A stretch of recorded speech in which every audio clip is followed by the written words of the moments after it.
behalf of Carolynn from Candor. Carolynn, you there? Afternoon. Good to have you on board as well.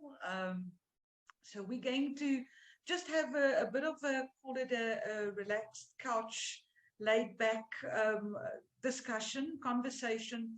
The main purpose of these webinars is also and engagements is to give those of you that have done ISO or are interested to do the ISO course just an opportunity to engage with us a little bit, to talk about, you know, your questions, things that have been, you know, bothering you or what stood out to you. So, Carolynn, good afternoon. Great to have you with me in the room this afternoon.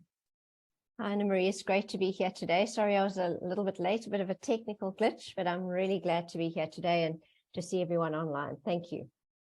Now, I must say, between Eskom and nature, because we're just having a big storm here in Gauteng, which you in the Cape will not know about, we are kept on our toes, that's for sure. Carolynn, I see we've got about 10 participants, and maybe I should ask you if you, and just to ask all the participants, please, you know, if you have any questions or comments, you're welcome. I think you can raise your hand. Hopefully we'll see that, or otherwise you can post your in the Q&A area as well. Very welcome to do that. We would love to not make this a one-sided conversation, but to get a bit of a debate going. But to get us started, Carolynn, maybe kind of, you know, where are we? What's new? Where are we heading? What are some of the things that you have seen since ISO was launched? Maybe share with us a little bit. Thanks, Annamarie. I think that the biggest shift is that we are starting to see now adoption by organizations. Certainly, organizations are becoming familiar with the concept of ISO 37000, the fact that it exists, because that's also needs to get out there. The biggest kind of move that I'm involved in at the moment is the adoption by countries. First of all, adoption just through the normal standard settings process. So in South Africa, for example, the adoption of ISO 37000 as a South African national standard, and that's happening all over the world. So it's been adopted by France, it's been adopted in Germany, it's been adopted just pretty much around the world in the various participating countries. We had 77 participating countries, and pretty much all of them have been are in the process of adopting ISO 37000 as their national standard. Now, that doesn't mean that it's automatically adopted by the regulators as your, you know, your country's corporate governance standard. It's adopted as a standard in the country, means that it's a voluntary standard that any organization then can pick up and apply. And then the next step in terms of developing or adopting standards nationally is then to consider adopting these ISO standards or your national standards as a regulatory requirement. Or in South African context, for example, we have the South African Corporate Governance Code, which applies beyond just our regulators. So let's take, for example, Australia. So Australia, really, the governance code is driven through their regulator of the ASX, the Australian Stock Exchange. ISO 37000 then would really be used in alignment with their existing stock exchange requirements. In the case of many of the developing countries around the world, there is no such code, and there is reliance on international codes. For example, the UK Cadbury, the Cadbury Code of 1992 is used in many African countries today. And so what we saw in the update of that is the adoption of South Africa's corporate governance codes. It was King 3 and then subsequently King 4.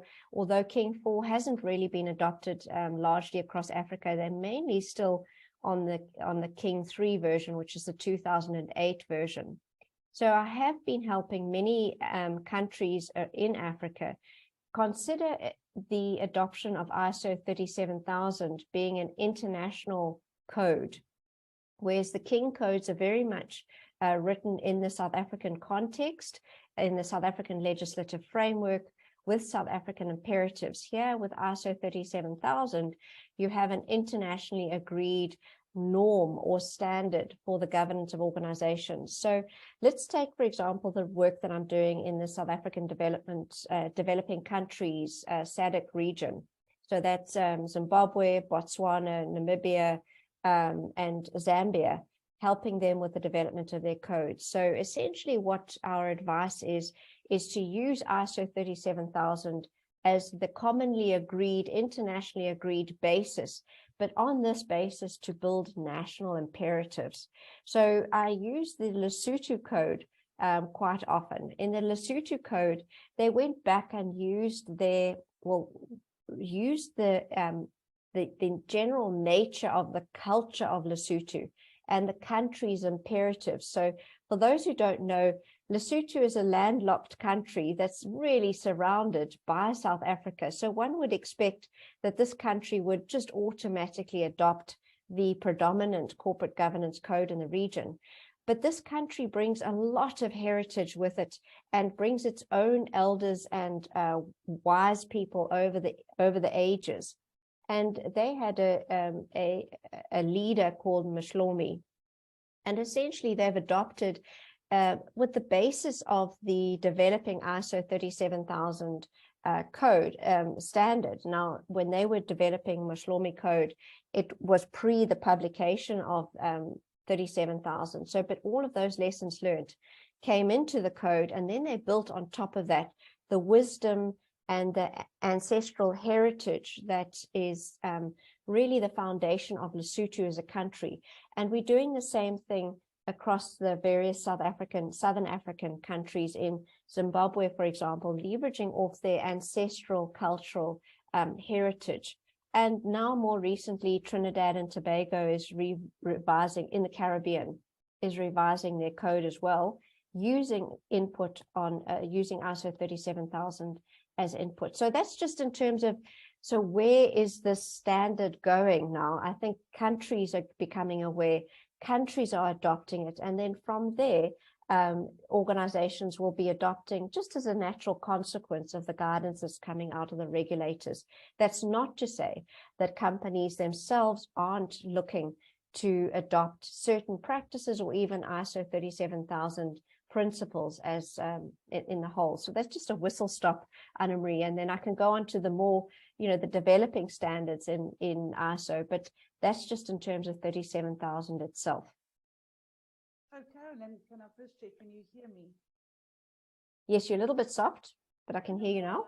Yeah, I seem to have a problem with my sound, so I went, but anyway, so listening to what you're just saying, and that's the question that I've had with, for example, the Lesotho code, and the point, so you've got either and I'm not sure whether they're mutually exclusive, but adoption of 37000 and also having your own code, or, because then even if they use 37000 as a basis, well, then one says, well, at some point in time, is 37000 going to kind of, lose its relevance when everybody has, internalized what was in it, and now we can put it aside because we now all have our own codes based on our own, historic, cultural, etc., especially if you look at the continent of Africa. Or is it just like, is it preferable to say, actually we should get all countries to put their codes to the aside, as a kind of a reference in the background, but first and foremost push 37000 as what they subscribe to from a governance perspective? A very good point. So ISO 37000 is internationally agreed. So it would be unwise to throw out ISO 37000 and to have your own code irrespective of 37000. Here you have an internationally agreed standard for good corporate governance or good governance. So to throw it out would be unwise. So how do you incorporate it? If you only use ISO 37000, certainly you're meeting international expectations. But it doesn't satisfy any national imperatives. So my recommendation is you build on top of ISO 37000. So in South Africa, for example, South Africa now is rated with the worst Gini coefficient in the world. So that's the difference between the haves and the have-nots is the greatest in the whole world. So you would expect that remuneration would be a top priority in South Africa. So I wouldn't like to see that ISO 37000 is just using the discussion around incentives and remuneration that is marginally spoken about in ISO 37000. I would expect South Africa to put specifically a principle together in addition to the 11 principles of ISO 37000 as an additional enabling principle around the side as remuneration as being the right thing to do. So I would see something like that as being how the standard could be used and incorporated, and the and becomes the national imperatives.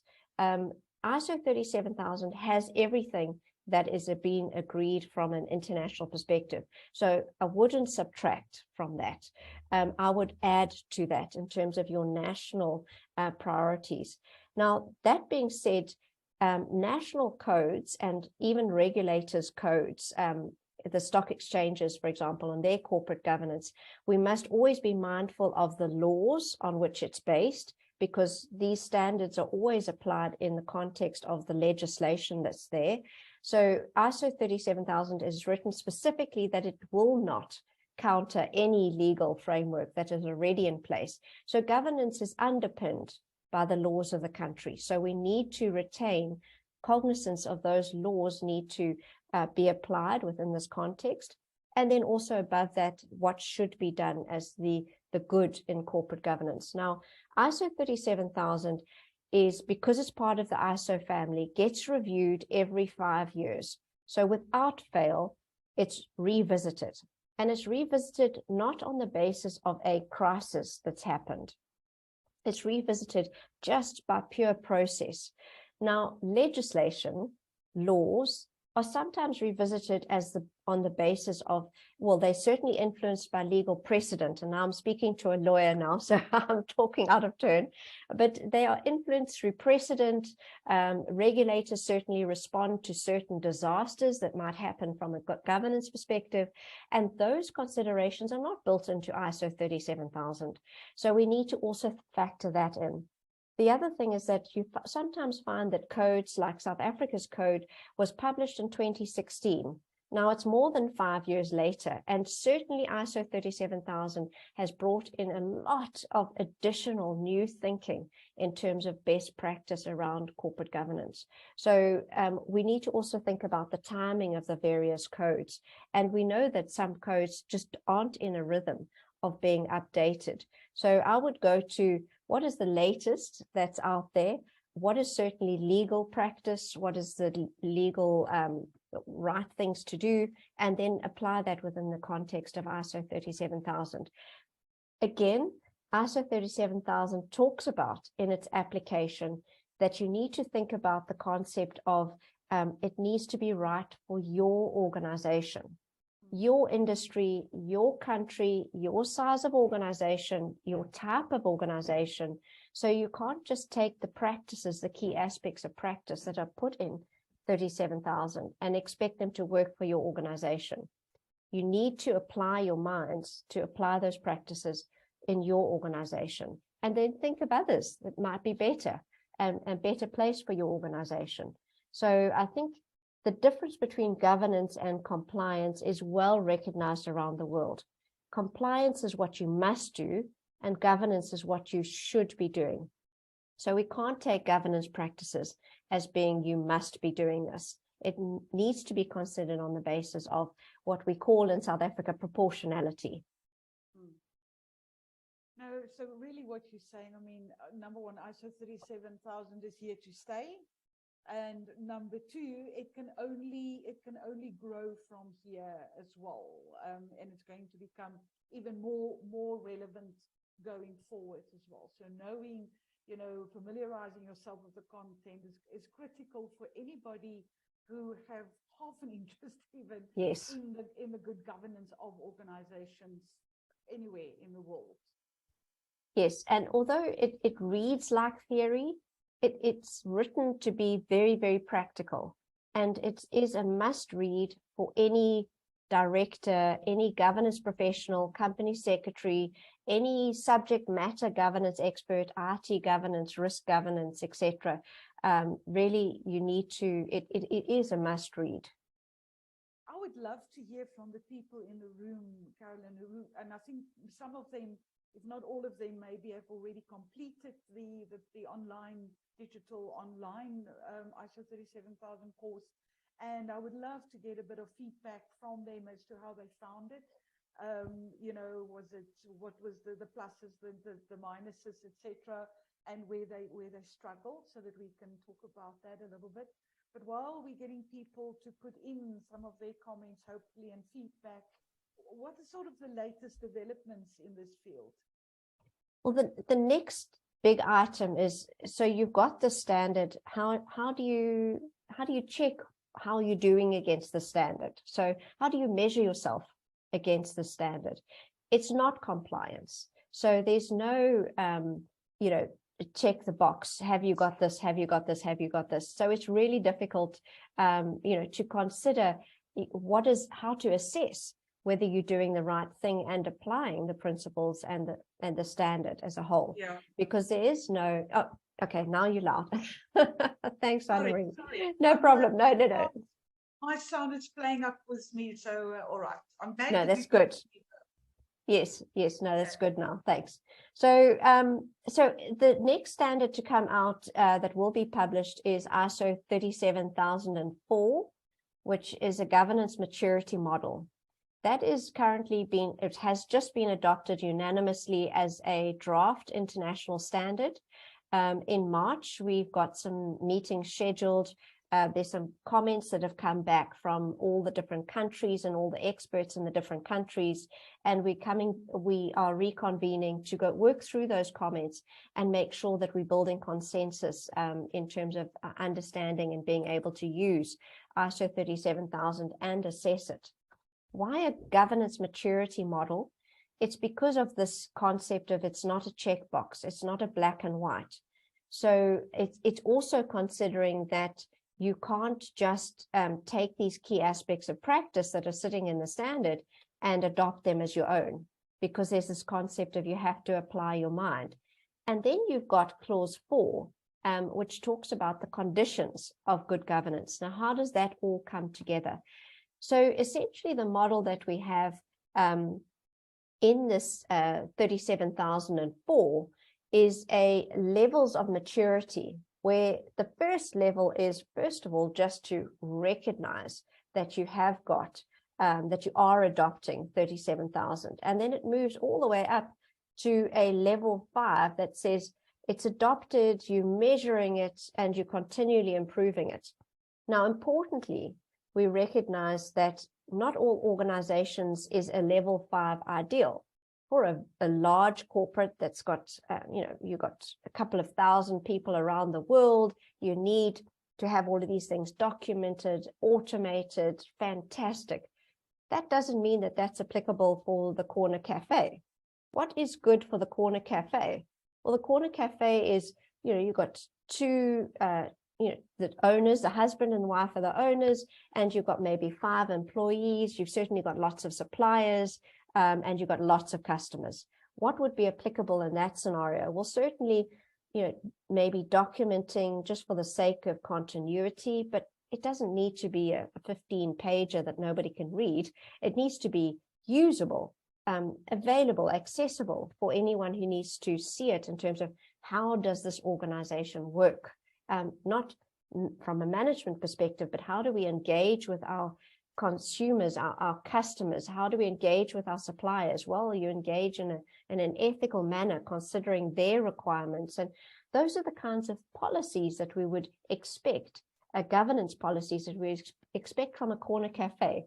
So those considerations are built into the ISO 37004. What is appropriate for your circumstance, so that we don't waste resources on trying to get to a level 5 when it's not appropriate. So lots of factors coming into play. There are 3 different areas that we look at of levels of maturity.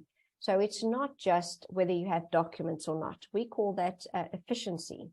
So the reason for documentation is to make sure that you're able to very quickly get the message out there to all of your staff members.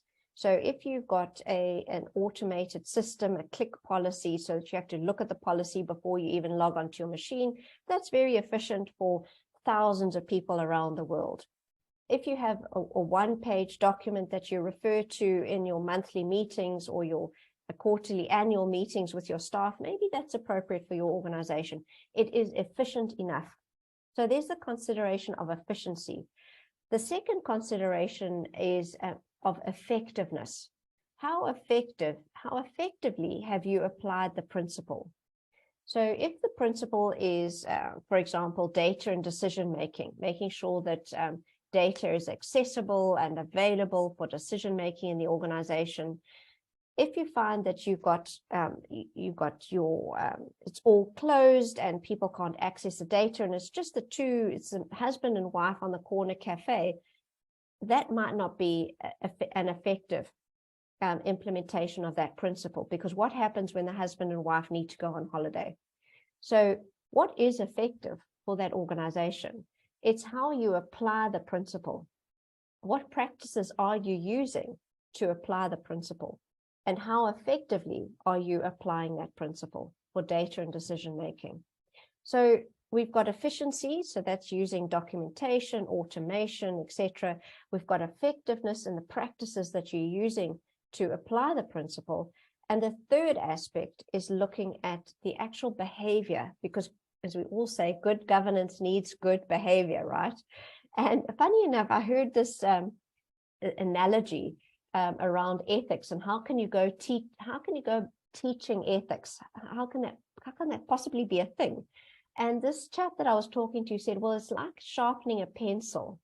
You know, if you've got a pencil with lead in the middle and you sharpen it, and you can write with the pencil, but it doesn't look as good, and it's not, it's a bit fuzzy on the edges.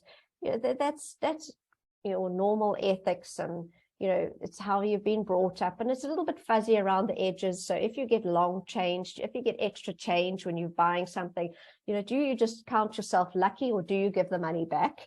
Those are the fuzzy areas around a blunt pencil. When you've sharpened it through ethics training in an organization, you get the real fine, give the money back, because that's what this organization believes in. But then you've also got pencils that don't have any lead. It doesn't matter what you do, it's never going to write. So there doesn't matter how much ethics training you have, you're still not going to get it right. So I thought that's actually quite a neat analogy around behavior. Some directors are board members, governing body members are just not going to get it, and they will live at a level 0. I don't get this principle. I'm not applying this principle. I don't behave in this way. And that's no excuse. You shouldn't be a director then.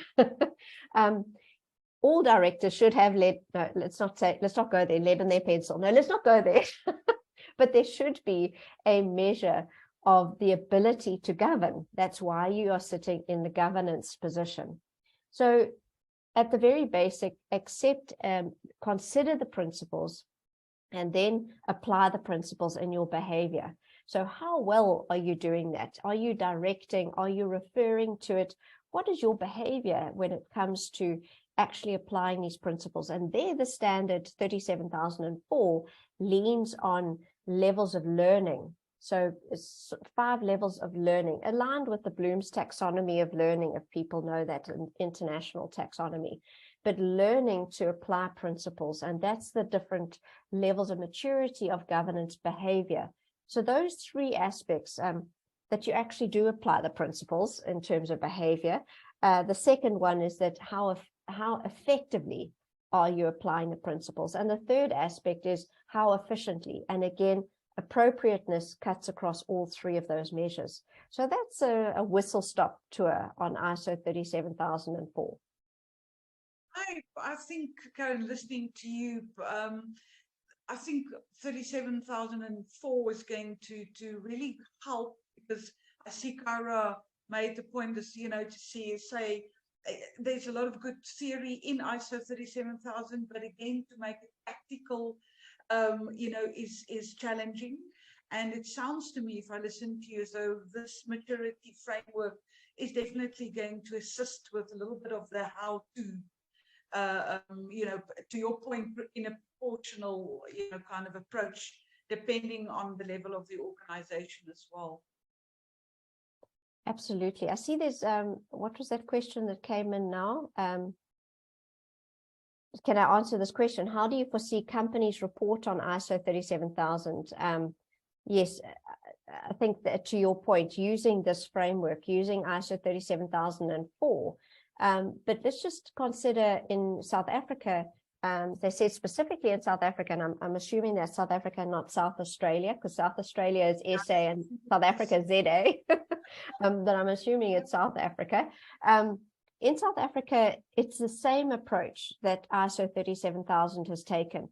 ISO 37,000 has taken the approach, in South Africa we call it apply and explain. So when you're reporting on your governance principles, you indicate, you go through what governance principles have you applied or are you applying. So you list them, and maybe it's some of the ISO 37,000 principles, maybe it's principles that you've taken out of your national governance codes, but you list all of those principles. And the and explain really talks to the effectiveness. So it's only reporting in 37,000 only talks to one of those measures, and that's the effectiveness. And what it's looking for is what practices have you used to apply this principle. So if the principle is, maybe it's the risk governance principle, what practices are you using to effectively apply that risk governance principle? So it could be that you're using a risk committee, it could be that you're using a risk framework, that you've actually educating your staff on, you've sent them on training around risk. That is a practice, is continual improvement of risk awareness in your organization. So what practices have you used to apply this principle that the governing body must oversee effective risk management in the organization? Another key aspect of practice in 37,000 is around the governing body itself practicing effective risk management. Now, that would be recorded in the minutes of the board of the governing body meetings. You can't put your minutes in a report around governance of the organization. So what are your practices? Do you once a year consider the risks? Do you consider the risks at every decision over a certain financial value or a certain materiality metric, you know, maybe impact on customers or impact on suppliers? How do you go about making sure that that principle is applied? So that's the level of reporting required in 37,000. And that's the same kind of report that's actually expected in South Africa's King 4 reports. It's not how it's applied in practice. So what we do see is the auditing firms in particular, as well as the regulators, tend to say, I want you to comment on how you've used the key aspects of all the recommended practices in King 4. Now, that is not how King 4 is written. And I think that takes me to quite an important point, and that is reading the standard and understanding the standard. I have come across quite a few people who have been trained by other people on ISO 37,000. Now, I love the idea that many organizations are training people about ISO 37,000. My problem comes in is when that training doesn't actually explain the basics behind the standard. So you do get an incorrect interpretation of the intention of the standard. So like we have on, and I'm just going back to this reporting to use it as an example, like we have regulators saying, when you report against King 4 or your governance code. In South Africa, King 4 is written, it takes us exactly the same approach as ISO 37000, principled based and King 4, they don't call it key aspects of practice, they call it recommended practice. Now, their regulator says you need to comply with King 4. Now, if you comply with King 4, all it's requiring is that you have to apply the principles.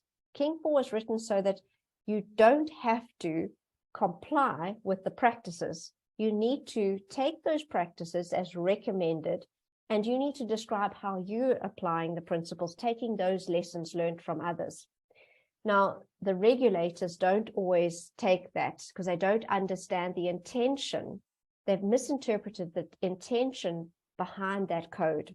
And likewise, we need to make sure that trainers training on 37000s understand the intentions behind it. There is no intention to comply with ISO 37000. Now, I can't tell you how many times I've had to, and that's why it comes through in the training, maybe too much, but you cannot comply with ISO 37000 because it's the right things to do, not prescribing the right way in which to do them. Because if it's the right way in which to do things, you're talking about management. And there we get the management system standards. You need to determine the right way for your organization to do those right things that you should be doing. And so that's just a whistle stop around how actually in terms of reporting, that's a key problem area for misinterpreting the standard. So if I can elaborate on that a little bit more, Carolynn, and test your views to the point of the question that was asked by Cara, is, so if we here now, we report on King, we report against King, how do you then, because to your point, you've got all these regulatory bodies who think they should, police the governance, which we know, you and I are on the same page there as to the thing that it's, like we've said, I think in King 3 or King 2, we said it's not for a bureaucracy or, regulator to kind of police this. But still, we know that some have to kind of report against King 4. How would they be able then to maybe, under some of the principles, bring in ISO reference to ISO 37000? Would that be, so my main reporting framework remains King 4, but where I kind of elaborate on with using ISO 37000 to also give my international audience a better understanding for my reporting on King 4. Absolutely. So King 4 was 2016, ISO 37000, 5 years after that, 2021. So it is, it has taken into consideration all the changing, shifting imperatives of the world today. So let's just take an easy one is King 4 talks about information and technology. Now, you'll find in ISO 37000, there isn't any speak of technology because the understanding is that technology is a capital. It's like a human capital. We don't talk about human capital to a large degree as being able to govern a human capital. We don't talk about financial capital and governing financial capital. It's not a principle in 37000. And likewise, we don't say, we don't take technology as a capital, as a resource. Sorry. So what we do say in 37000 is that data is important for decision making. That is a very important distinction from just governing information. We're governing information for a purpose. So I would say because that concept, that thinking is missing in King 4, I would say that organizations would do well to pick up on that missing link and to say, actually moving from information and governing information to governing information for decision making is an important distinction. So even just rewriting the principle to, there's the King 4 principle. This is our adoption of a principle, which is extended version. of that one. And I think about regulators today as well. A lot of regulators in stock exchanges around the world, specifically those countries that aren't members of the Sustainable Stock Exchanges Initiative, have not yet put ESG or sustainability into their corporate governance codes. Now, one of the key points in ISO 37000 is that sustainability and double materiality are key in the very essence of the governance of an organization. It talks to the G in ESG. So, and G is not only, making sure that the E and the S, the environment and social factors, are sorted out, but actually the G talks about the triple context. And you'll see in 37,000, it continually talks about the triple context. So the triple context is the considerations from the UN's Brundtland Commission in the 1980s, 1987, of sustainable development, which says it's people, planet, and prosperity, right? So it's people, yes, planet, yes, but the economy. The prosperity bit is incredibly important. So people say, why don't you talk about EESG, the economy, economics, environment, social, and governance? No, because governance contains it. The economy is very much a governing body's responsibility, is that prosperity consideration. And it's built into 37,000 under the G. So I would say for those countries where their governance code has not brought in sustainability, if you're reporting against the various principles, I would extend the reporting then to include sustainability, because you know that the rest of the world is looking to you around that concept. Now, if I can jump back into King 4, in King 4, we talk about corporate citizenship. So that really talks a little bit about society. It has a little bit around environment, but there's no specific consideration of, there's no principle that talks about long-term value creation. It's mentioned, but it's not a principle in its own right. I would add on then the last principle in ISO 37000, principle 11, which is really performance over the long term, viability and performance over the long term. And that's what organizations, certainly providers of capital, are looking for from governing bodies today, is to, in essence, ensure that both the very center, the purpose of the organization, is considered in the very last principle, performance or viability and performance over the long term. Now, people ask me about, well, what about special purpose vehicles? These are organizational structures that have been created purely to manage financial risk. How do you apply? You have to have a board. How do you apply a governance, code when you are, a special purpose vehicle? No, the same still applies. Just because you've been created to resolve financial risk doesn't mean you haven't got your purpose. That is your purpose. We're saying, all right, consider that purpose in the context of society. Is that special purpose vehicle detrimental to paying, for example, taxation? Because if it's to circumvent paying taxation, you are having an impact on society, right? So consider that special purpose vehicle in the context of society, and then consider the financial implications of having that vehicle for the environment and the economy. So you have to weigh up those three, the context, that triple context in terms of people, planet, and prosperity. That still needs to be done, even if this special purpose vehicle is only intended to last for 10, 20 years, because you need to make sure that you consider the sustainability of the broader context, but also the viability of that, continued viability of this special purpose vehicle for the duration of its expected lifespan, which is a limited 20 years in this context. So yes, 37,000 still applies to special purpose vehicles, whatever, all of the different kinds of organizations, because we're thinking about the purpose as well as the long-term continued viability. So again, on listed codes of corporate governance, for example, that don't consider sustainability, performance over the long term, I would absolutely add it in, because the world has said it needs to be added in.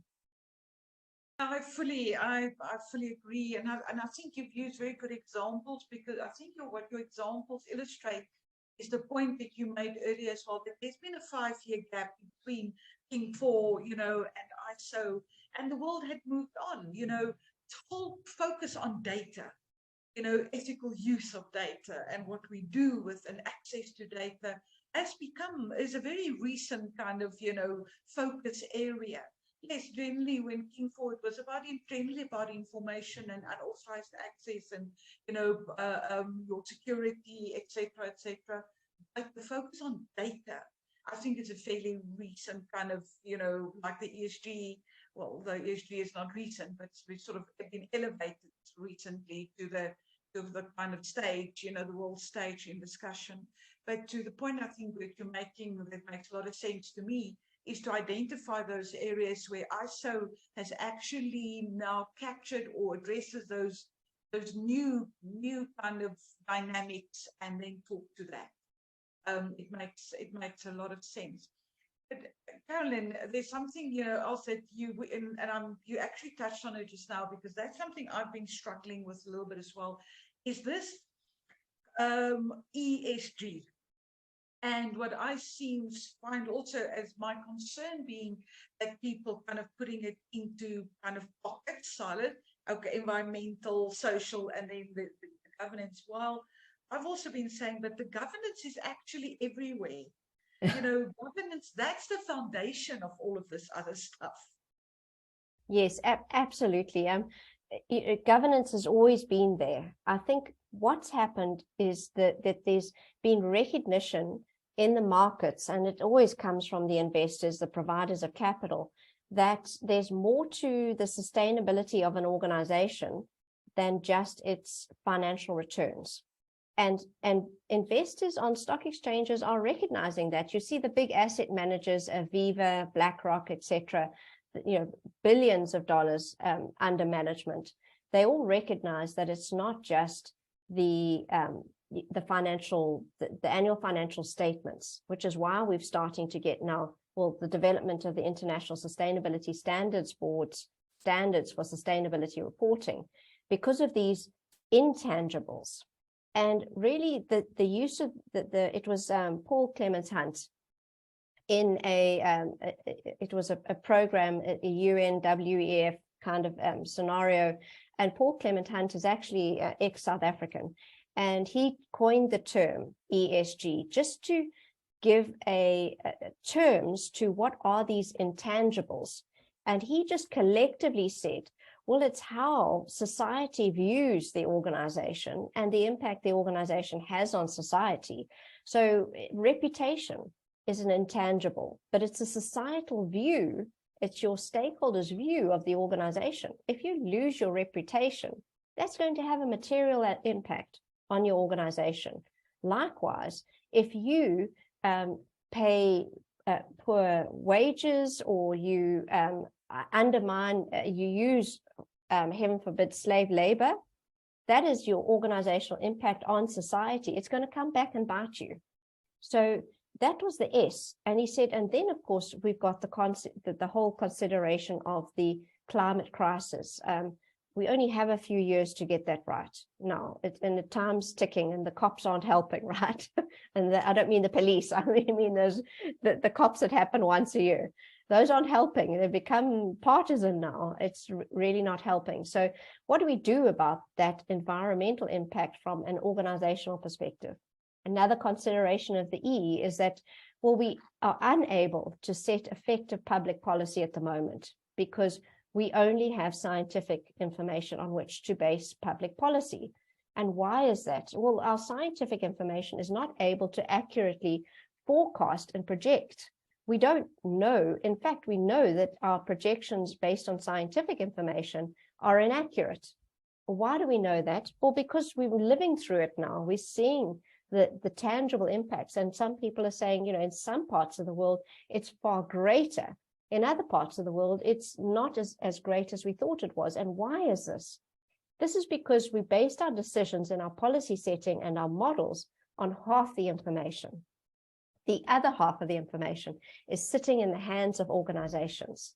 It's what it's their impact on the environment that we don't understand. We don't know. We don't have any insight into that impact. And until we start as organizations, until organizations start publishing that information and in a way that is comparable, in the way that we can trust it, then we can start setting, including that information on public policy setting. Then we can start getting accurate models that will more accurately forecast where we are going. And I think a good example, again, a poor example is in Europe, because really all the various countries are on the same kind of a very similar basis. In Africa, we have a far greater diversity. And if we think about those very high economic hubs, more developed countries like Nigeria and like South Africa. Let's take South Africa is the highest producer of carbon in Africa. Right next door is Namibia. Namibia is largely desert, not a lot of high industry, some fisheries, but it's one of the highest sources of a carbon sink in Africa. Now, you want to take a scientific data that really talks regionally, and you want to use that to set your policy, public policy for South Africa versus the public policy in Namibia, you're going to get a very, very different outcome, because the organizations in Namibia have a reduced footprint in terms of impact and should be taking on carbon, essentially carbon credits, as opposed to South Africa, where, well, we have no carbon credits available. Sorry, we are buying carbon credits. So I think that's just a very light example of how we need to treat ESG. It's still on an economic basis. Yeah, no, it is. And there's two comments I want to make in response with what you've just said. The one is, and I'm glad that when you spoke about societal, that you spoke about how, for example, we behave as an employer. Because I found also that people immediately, when you talk, societal, they talk CSI. That's what they think it's about. I said, no, but wait, it's also about being a responsible employer. It's also being responsible in the economy, to your point, the tax you pay. The kind of they are thinking for helps a little bit. I always try and use the kind of subheading, so to speak, topics under Principle 3 around being a responsible corporate citizen, to explain the S, that it's around workplace, the economy, the environmental to some extent as well, and societal. And it's also not just about societal, charitable giving. It's also about, the development and the empowerment of the societies and the communities that we operate in. But the other point that I want to make on the conversation that we just had is how do we, and it sort of links up to our earlier discussion, how do we help boards? Because you're quite correct. I mean, we know, well, your point about the information, that is a concerning, because number one, to your point, we know that there's a lot of greenwashing happening out there. So the information that is in the public domain has been used to try and kind of get a feel for where we are and what needs to be done is sanitized information. So we're not dealing with the truth, basically. Yeah. So you've got to factor that into what's out there in the public domain.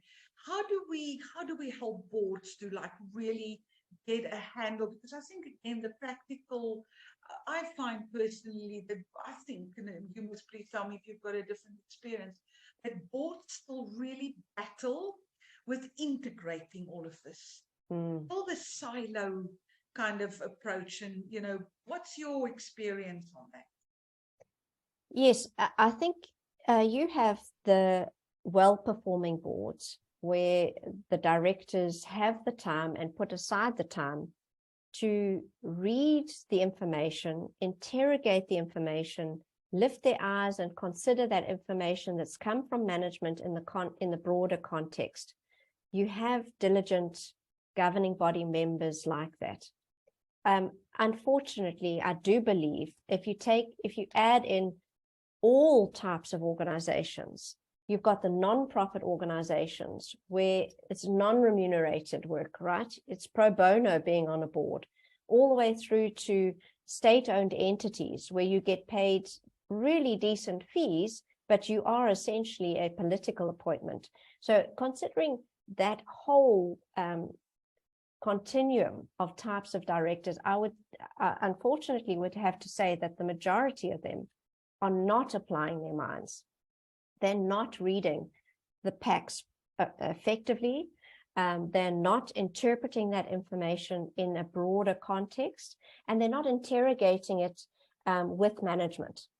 So lots of questions, I'm sure, come out of the pack when you start applying your mind, not questions that you can actually ask in a board meeting, not appropriate. It's not about the decision, it's for your own enlightenment. And those questions either just go unanswered, or you do ask management, and management start getting upset with you. So I think it's difficult for boards. And how do we help boards? I think that's really where we try to work on that clause 4.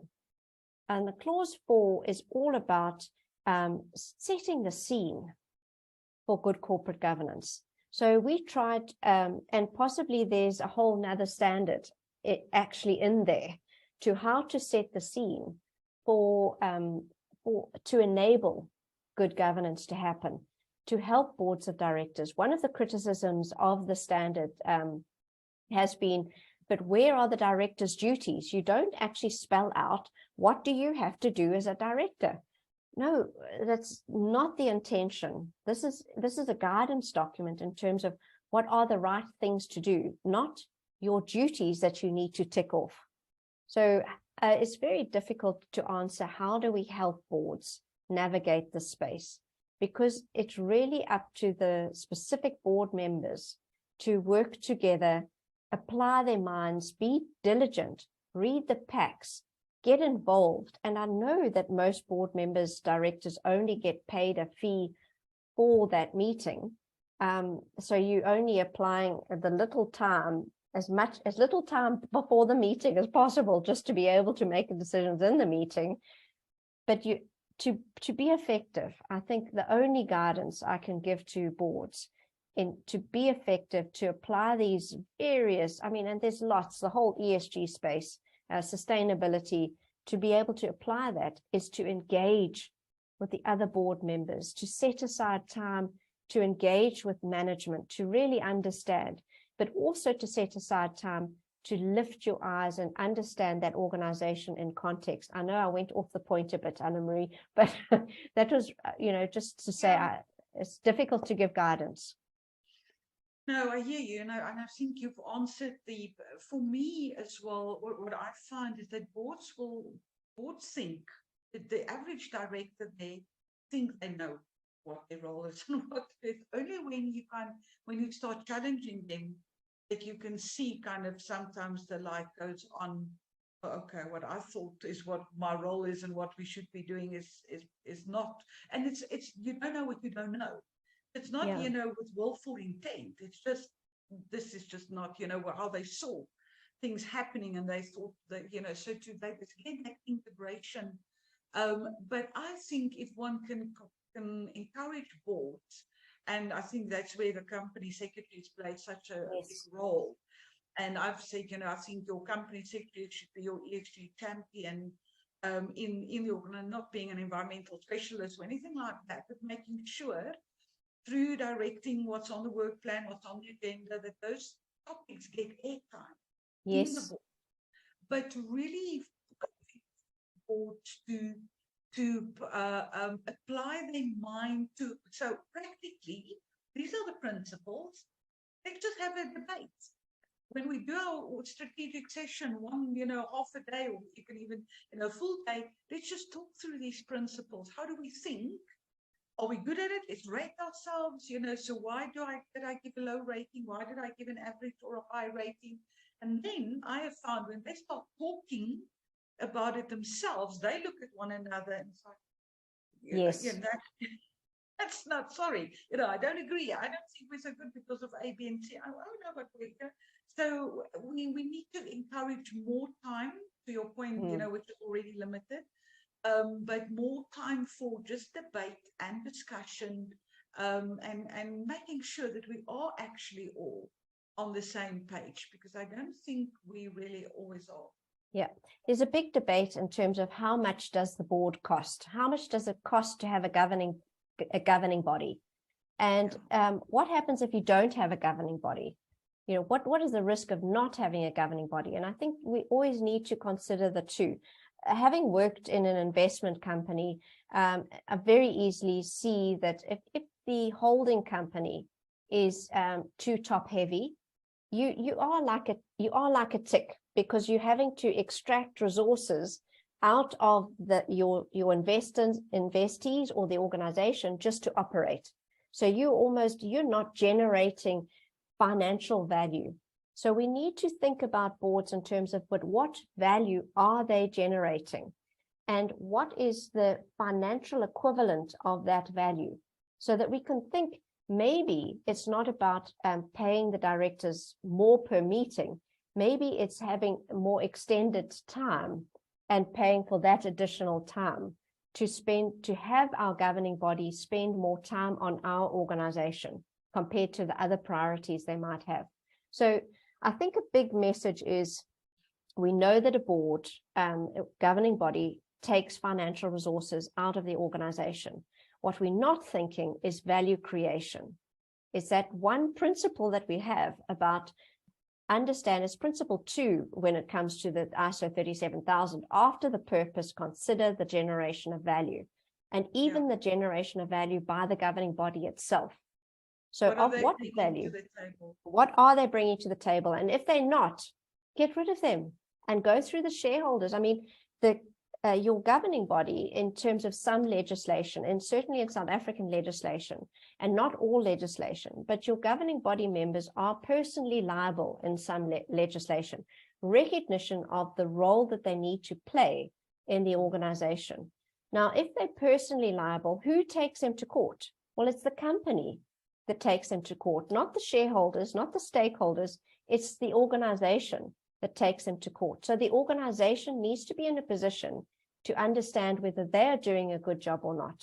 So absolutely, we need to think of that. And I know we've run out of time. Sorry. We've run out of time, but I think we've just hit on a topic that we must, actually. Whole another discussion.